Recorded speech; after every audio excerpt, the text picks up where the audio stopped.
मेरा नाम देवेंद्र सिंह, ग्राम मिलाकरावली, जिला गाजियाबाद का रहने वाला हूँ और मैं यहाँ कृषि विज्ञान केंद्र मुरादनगर, गाजियाबाद ज़िले का जो कृषि विज्ञान केंद्र लगता है उसमें मैंने कुछ अपने बॉक्स रखे हुए हैं। यहाँ किसानों की ट्रेनिंग चलती रहती है। अभी कौशल विकास की यहाँ ट्रेनिंग चली थी कृषि विज्ञान केंद्र गाजियाबाद में, तो यहाँ पर किसानों को प्रैक्टिकली प्रशिक्षण दिया जाता है। उसमें मैंने बॉक्स लगा रखे हैं।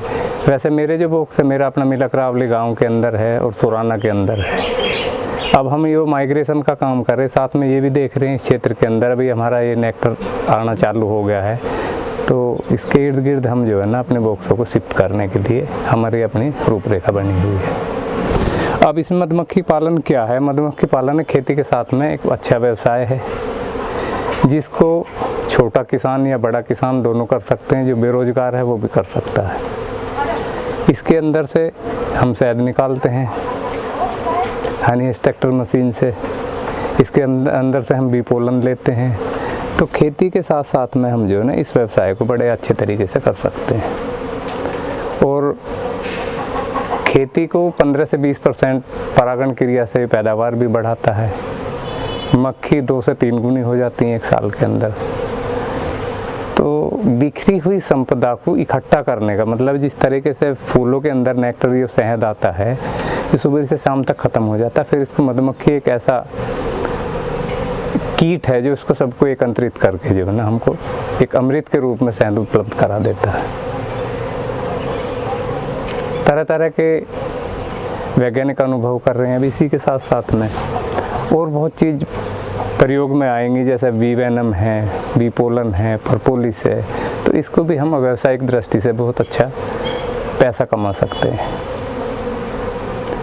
अब यहाँ प्रशिक्षण चला था कृषि विज्ञान केंद्र में कौशल विकास योजना का, उससे किसानों ने जो है ना काफ़ी 25 किसानों ने जो है ना यहाँ से प्रशिक्षण लिया। प्रशिक्षण लेने के बाद में अब इस पर कुछ अपने पैसे से छोटे स्तर से किया जा रहा है जिन्होंने प्रशिक्षण लिया था। कुछ लोग जो है ना बैंक के स्तर से कर रहे हैं। खाद्य ग्राम उद्योग PMEGP योजना के अंतर्गत इस पे 35% से 25% सब्सिडी का प्रावधान है। तो बैंकों के माध्यम से हम भी इस चीज़ को जो बेरोजगार भाई हैं उनको करा रहे हैं। स्टूडेंट भी कर सकता है, किसान भी कर सकता है, लेडीज़ भी कर सकती है, बूढ़ा 50 साल के बाद का भी इस व्यवसाय को कर सकता है। शहद एक अमृत है। अमृत उधर पर परागण क्रिया से किसानों की पैदावार बढ़ाई जा रही है। तो मधुमक्खी पालन को जो है ना अधिक से अधिक लोग अपनाएं, या कोई छोटे स्तर से कर रहा है या कोई बड़े स्तर से कर रहा है। जैसे शहद का उत्पादन होगा खेती के अंदर परागण क्रिया से जो है ना फसलों के अंदर उसकी वृद्धि होगी, पैदावार की वृद्धि होगी और लोगों को बेरोजगार की प्राप्ति होगी। जो है मधुमक्खी पालन के लिए जैसे मेरे छोटे ये बॉक्स रखे हुए हैं, इनके अंदर मौन गृह हैं, इनके अंदर मधुमक्खी को पाले जाता है। इसके अंदर क्वीन होती है, इसके अंदर जो है श्रमिक होता है, इसके अंदर ड्रोन होता है। इसके अंदर सिंगल बॉक्स में 10 फ्रेम होते हैं। जब 10 फ्रेम होते हैं तो इसके अंदर जो है ना कंटेनर के माध्यम से हम शहद को वैज्ञानिक पद्धति से निकाल लिया जाता है। फिर इसको जो प्रोसेसिंग करके बॉक्सों को शहद को प्रोसेसिंग करके फिर इसको मार्केटिंग के अंदर कांच की बोतल या प्लास्टिक की बोतल में जो है ना बेच दिया जाता है।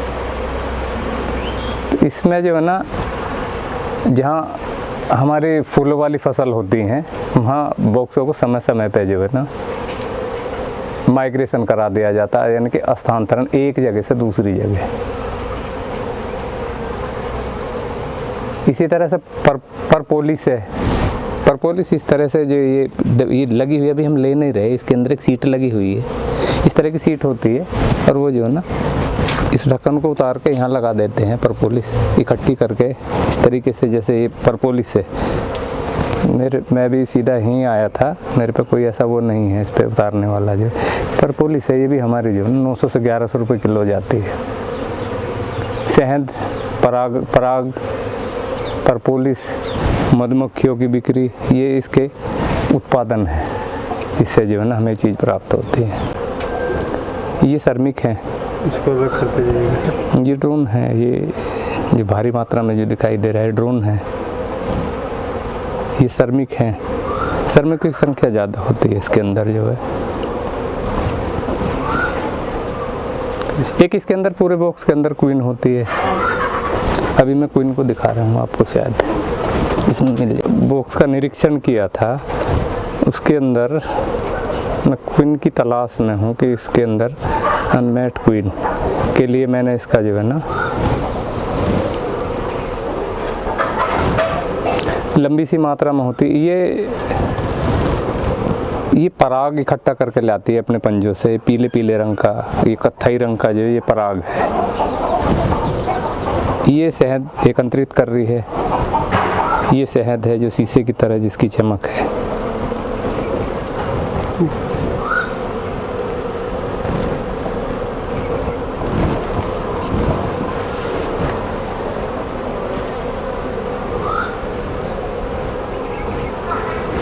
क्वीन की लंबाई नुकीले भाग की होती है, लंबाई उसकी काफ़ी होती है। इस श्रमिक ड्रोन दोनों दिखाई दे रहे हैं इसमें। इस ऊपरली साइड में ये शहद एकत्रित करती हैं। ये शहद दिखाई दे रहा है इसके अंदर जो है, शहद भर देती हैं इसको, फिर इसको ये सील्ड करती हैं। वाइट रंग का सील्ड हो जाता है, फिर उसके बाद में हम इसको निकाल लेते हैं।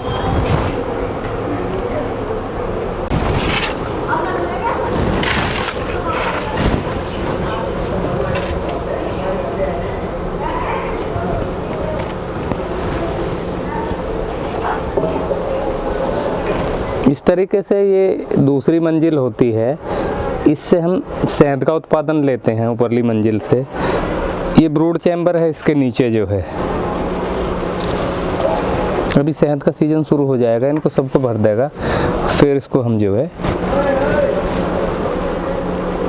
अपने कंटेनर मशीन से निकाल लेंगे। अभी जो है ना शुरुआत है, शहद नहीं आया है अभी।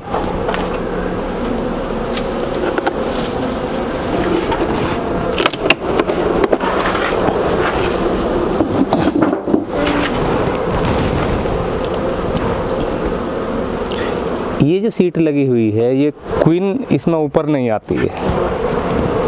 दूसरा चैम्बर हनी चैम्बर है, ये ब्रूड चैम्बर है नीचे का जो है, ये ब्रूड चैम्बर बोलते हैं इसको। इसमें क्वीन होती है, अपने अंडे बच्चे देती है। एक दिन में 400 अंडे से लेके 2000 अंडे तक क्वीन दे देती है प्रतिदिन।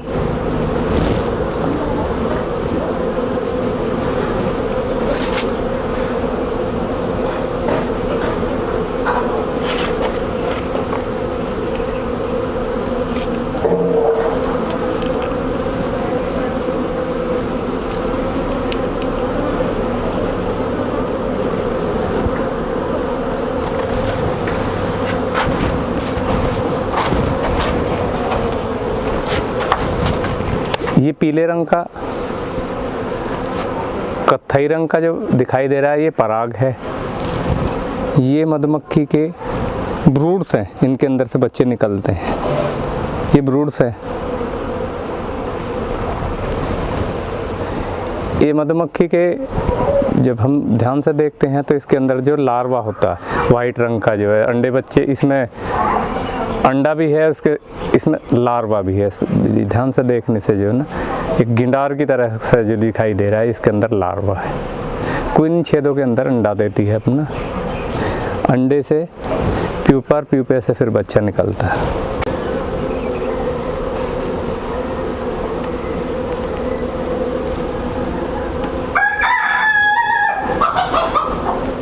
ये सब पराग इकट्ठा किया हुआ है इसमें, पराग ज़्यादा इकट्ठा किया है। शहद की शुरुआत है इसमें अभी जो है।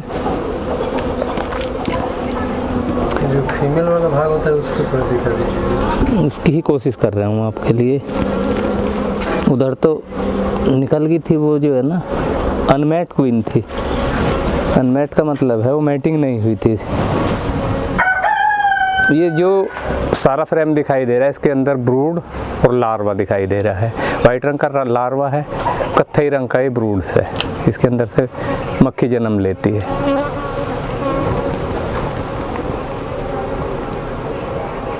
रानी मक्खी इसी के अंदर अंडा देती है। अंडे से जो है ना लार्वा और लार्वे से ब्रूड। मधुमक्खी, श्रमिक मक्खी अधिक से अधिक निकलती हैं।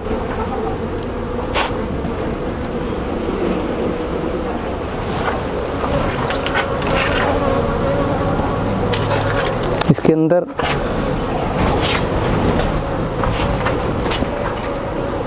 लार्वा ही लार्वा है, इसके अंदर ब्रूड तो नहीं है। ताजा अंडा और लार्वा है, वाइट रंग जो दिखाई दे रहा है।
एक बॉक्स के अंदर एक ही क्वीन होती है।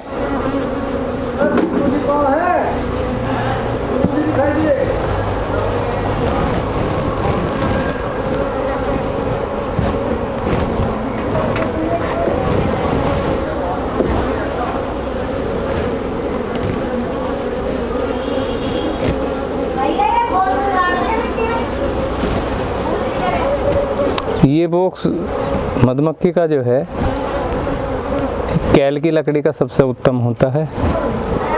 और दूसरे नंबर पे हम टुन की लकड़ी का भी अच्छे बॉक्स होता है। इसको जो है ना ये हल्का होता है और पानी इसमें कम असर करता है। ये क्वीन है हमारी जो एक बॉक्स के अंदर एक सोती है और ये अपनी गंध लिए होती। सभी मक्खी इसकी गंध के अनुसार जो है ना अपने बॉक्स की पहचान करते हैं।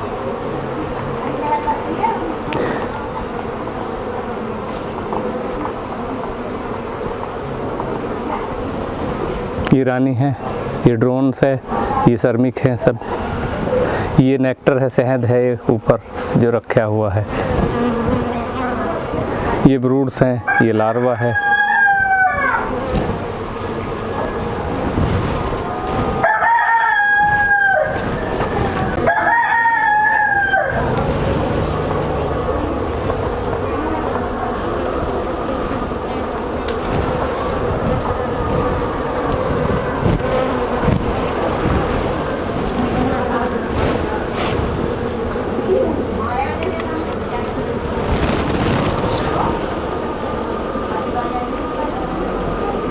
पंद्रह दिन के अंदर ये बॉक्स जब शहद चालू हो जाएगा तो शहद का उत्पादन लगभग 15 दिन के अंदर जो है ना एक बॉक्स से जो है ना 5 किलो शहद के लगभग में जो है ना हम निकाल लेते हैं। दूसरी मंजिल से हम 12 से 15 किलो 18 किलो तक भी निकाल लेते हैं जो दूसरी मंजिल है। ये जो मैंने सीट लगाई है क्वीन अवरोधक जाली, इसके अंदर क्वीन ये वाइट रंग की, इसके अंदर क्वीन ऊपर नहीं आती, अंडे नहीं होते हैं। तो इसमें ये शहद चैम्बर है, ये ब्रूड चैम्बर है। इसके ऊपर नर्वे नहीं आता। श्रमिक काम करते हैं नीचे से जैसे घुसते हैं ऊपर तक जो इसको चढ़ा देते हैं। ये बॉक्स है, ये बॉक्स टुन की लकड़ी का या फिर कैल की लकड़ी का। नीचे इसके स्टैंड है, स्टैंड लोहे का होता है जो इस तरह से लगा हुआ है। कीमत मधुमक्खी के अंदर 300 रुपये पर फ्रेम होती है। 1000 के लगभग बॉक्स होता है खाली। और इसके जो मधुमक्खी के 10 छत्ते होते हैं जिसकी कीमत 3000 रुपये, 300 रुपये पर फ्रेम की कीमत। इसकी चुकानी पड़ती है लेने वाले के लिए। जितना मधुमक्खी में हम पैसा लगाते हैं उतना वो वापसी कर देती है, जितना लगाओ उतना ही पाओ। जो मक्खी बढ़ती हैं 2 गुनी 3 गुनी तक, वो प्लस पॉइंट है। तो ये व्यवसाय जो है ना खेती के साथ या फिर बेरोजगारी के साथ जो है ना अच्छा व्यवसाय है, थोड़े पैसों में शुरू हो जाता है और इसको आज के बेरोजगारों की आवश्यकता है, इसको करना चाहिए।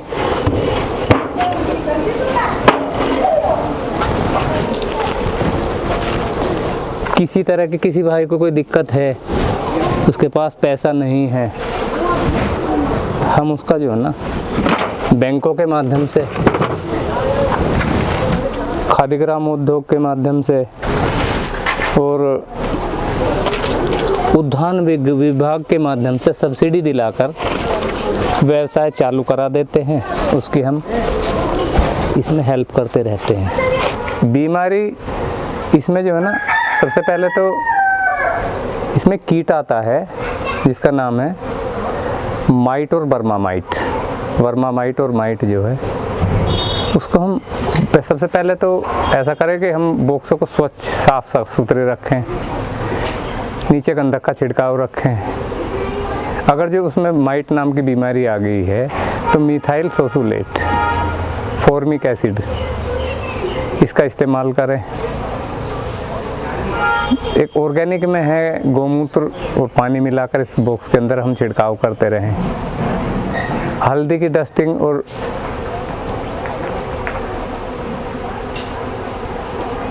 गंधक डस्ट को बराबर छिड़कते रहें तो ये बीमारी नहीं आएगी। फिर जो है भी तो भी इसका 21 दिन का हमारा कोर्स है, तो उसको हम 21 दिन तक लगातार करते रहेंगे। फॉर्मिक एसिड से रुई के माध्यम से उसको ड्रॉप के माध्यम से देते रहेंगे 2-2 3-3 वो। ऑर्गेनिक में हम हल्दी का डस्टिंग,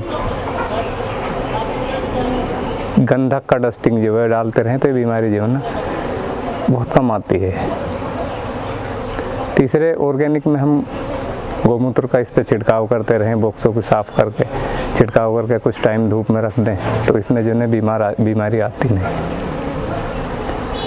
तो इसको हम कंट्रोल कर लेंगे, कोई दिक्कत नहीं है। इस तरीके से साफ़ सफाई का इसका अच्छा ध्यान रखें। जाड़ों के दिनों में जो है ना टेम्परेचर डाउन होने के बाद में जो है ना मधुमक्खी के पेचिश लगती है।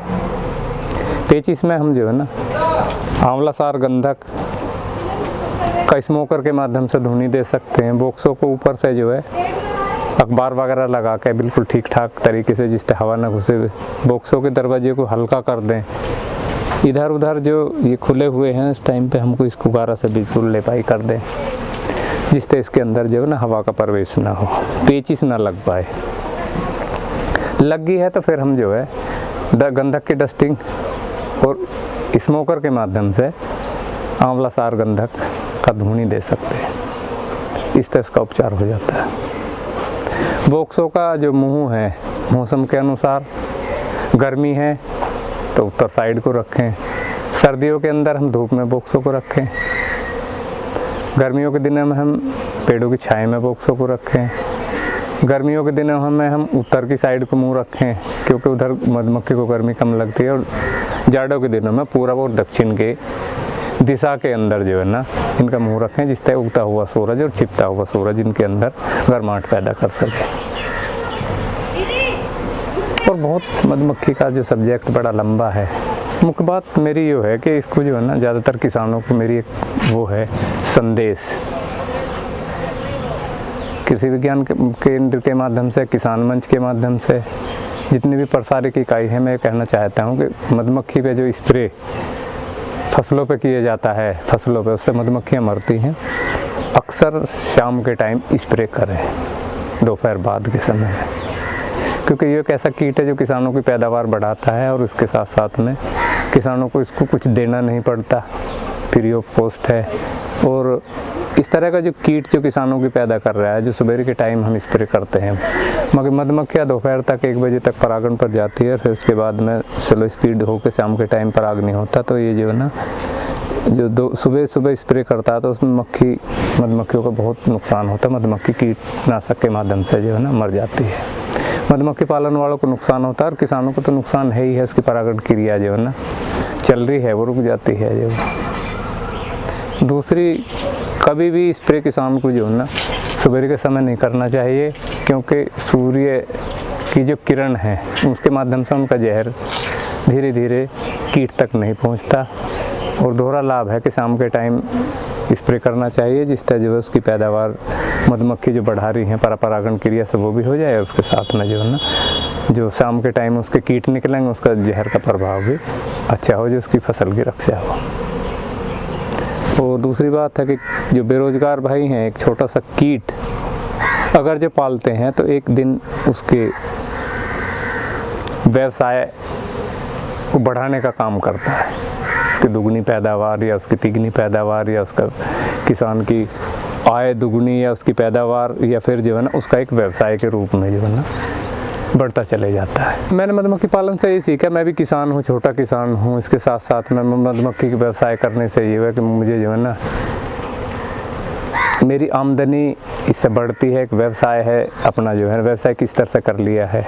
और दूसरे किसानों को भी सिखा रहा हूँ, बेरोजगार लड़कों को भी सिखा रहा हूँ। एक बेरोजगारी का साधन है और अपना जो इसमें कर रहा है वो तो कर ही रहा है।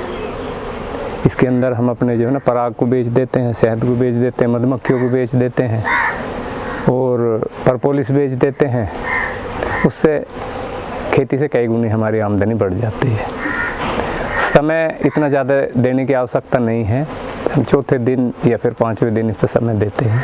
यूज होने वाले में इक्विपमेंट जो है ना मेरे पास अभी तो है ना, क्योंकि मैं मधुमक्खी पे नहीं है। तो जो मैं कैप लगा रहा हूँ ये है एक हाई टूल है जो एक पत्ती नुमा सी होती है स्टील की, उससे जो है ना फ्रेमों को निकाले जाता है, जैसे कि मैंने अभी लकड़ी से निकाला है। दूसरी चीज़ एक ब्रूस होता है, हाई टूल से इसकी हम सफाई भी करते हैं, फ्रेम को निकालने का भी काम करता है। दूसरी चीज़ होती है ब्रश, जो मधुमक्खियों को झाड़ के जिस टाइम शहद निकालते हैं उसको जो है ना उससे सफाई कर देते हैं। हल्के मुलायम बालों का होता है जिससे मधुमक्खी पर रगड़ न लग पाए। उसके बाद में जो है ना इक्विपमेंट इसका चाकू है, चाकू से जो शहद होता है वाइट रंग का जो वैक्स है उसको हम काटते हैं, फिर कंटेनर में डालकर उसको जो है निकाल देते हैं। कंटेनर की आवश्यकता है, चाकू की आवश्यकता है, ब्रश की आवश्यकता है, हाई टूल की आवश्यकता है। अभी मैंने ग्लव्स नहीं लगाए, तो जो अपनी लेबर के जितने भी आदमी होते हैं उनको सबको ग्लव्स दे देते हैं, उससे जो उनकी रक्षा हो जाती है। जाली है, कैप जो वगैरह जो है। उसके बाद में कंटेनर हो गया, बाल्टियाँ होंगी, फिर उसको इकट्ठा करके बाल्टी में स्टोरेज कर लेते हैं। जो फ्रूट ग्रेड की बाल्टी है अलग आती है, शहद की बाल्टी जो है। और जब परपोलिस ये परागण ये लेते हैं हम जो है पराग, तो मधुमक्खी को जो पराग ट्रे है इसके यहाँ लगा देते हैं। मेरे पास अभी है नहीं दिखाने के लिए, तो यहाँ से मक्खी जो एंट्री करती है उसके अंदर जो करेगी पंजों के अंदर जो पराग ले आएगी, जो एंट्री करेगी तो उसको वहीं ट्रे पे छोड़ देगी। उससे जो नीचे एक प्लास्टिक की कटोरी में एकत्रित हो जाता है और शाम के टाइम उसको जो हम एकत्रित कर लेते हैं। फ्रूट ग्रेड की बाल्टी में इकट्ठा करके फिर उसको मार्केटिंग दे देते हैं, जिसकी कीमत 400 रुपये के किलो हमें मिल जाती है। और इसके अंदर और क्या रह गया, इसके अंदर कंटेनर है, मच्छरदानी है एक जो चारों तरफ से, या एक कमरे के अंदर जैसे मच्छरदानी है इस तरह की जाली होती है, उसके अंदर हम लगा के शहद निकाल लेते हैं। और जहाँ कहीं कमरा नज़दीक है उसके अंदर शहद निकाल लेते हैं। एक इसके अंदर जो स्मोकर यंत्र होता है, धुआंकार यंत्र बोलते हैं, उसके अंदर जब कभी कभी मक्खी काटना शुरू करती है या मक्खी जो है ना अंदर नहीं बढ़ती है या मक्खी के पेची से लग जाते हैं, तो उसमें जो है ना हम गंधक डाल गए और उसके अंदर आग क्यूब डाल के और हम जो है ना उसको स्मोकर को इस तरीके से चला के इसके अंदर धुआं दे देता है। वो भी एक यंत्र है, स्मोकर बोलते हैं उसको जो है। गर्मियों के अंदर जैसे अभी मेरे ये नेट लगी हुई है, इस पर हम अखबार भी लगा देते हैं और ये जो रास्ता हवा जाने का है इसको सारे को बंद कर देते हैं। बॉक्सों के गेट को छोटा कर देते हैं जिस तरह कि ठंडी हवा अंदर जो है ना प्रवेश न कर पाए। रख रखाव तो हम जो है ना एक बरसात के दिनों में साप्ताहिक करते हैं, गर्मियों के दिनों में और तुम्हारा जाड़ों के दिनों में जब हम प्रतिदिन ही काम करते हैं। जब नेक्टर चालू हो जाता है पोलन निकालने का काम होता है हमारा।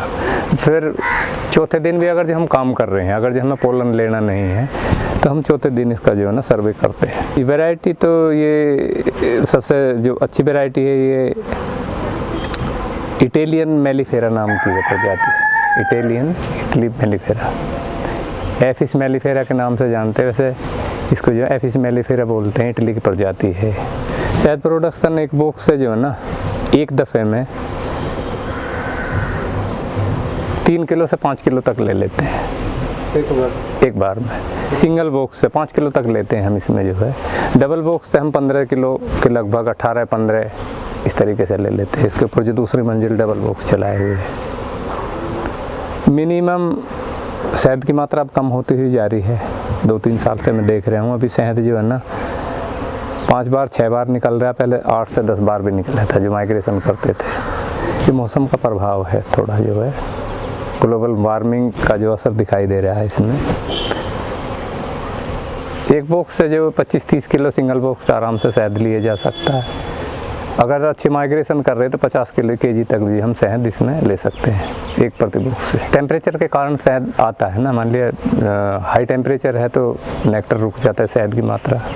गर्मी जब होती है मौसम के अंदर जो है सामान्य टेम्परेचर पे ही आता है, जैसे 22, 24, 25 के टेम्परेचर में जो है ना शहद की मात्रा ज़्यादा आती है। तो कभी गर्मी है कभी सर्दी है, ये 2 साल से इस तरह का प्रभाव दिखाई दे रहा है। बरसात के टाइम में नहीं है। थैंक यू जी, आपको भी बहुत